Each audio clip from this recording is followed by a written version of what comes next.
Malacanang welcomes a recent social weather station survey showing continuing public support for President Aquino and his reform agenda. The social weather station survey for the third quarter of 2013 shows 68% of Filipinos satisfied with President Aquino's performance.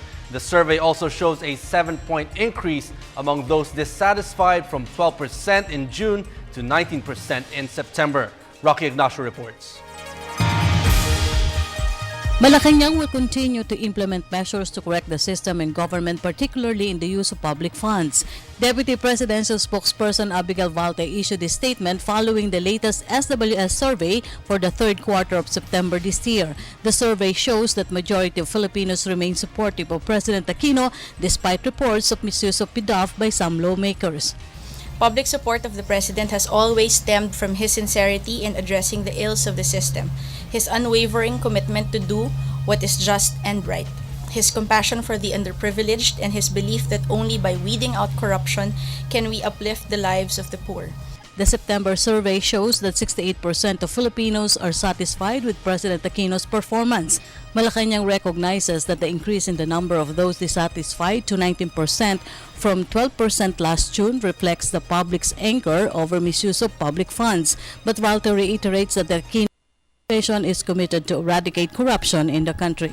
The Social Weather Station's survey for the third quarter of 2013 shows 68% of Filipinos satisfied with President Aquino's performance. It also shows a 7-point increase in those dissatisfied, from 12% in June to 19% in September. While an overwhelming majority of Filipinos remain supportive of the President and his agenda, we recognize that the increase in those dissatisfied reflects the depth of anger and disappointment of the people at the way public funds have been stolen. We share this anger and disappointment. No amount of clutter should confuse the true issue at hand, that public funds were stolen by elected officials and their cohorts in the bureaucracy and the private sector. Meanwhile, Malacanang expressed gratitude to the people who have not been swayed by those trying to derail reforms in government. These remain our bedrock principles as the Aquino administration takes on its most significant fight yet against those who have joined ranks to derail us from the straight path.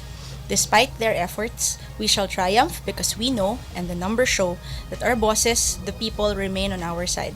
We are grateful to the majority of our countrymen who have not been swayed by the enemies of reform.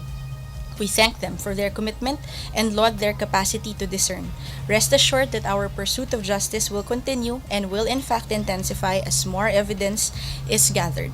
Those who have wronged us will be held accountable.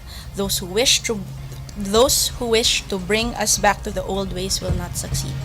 For the People's Television, Rocky Ignacio.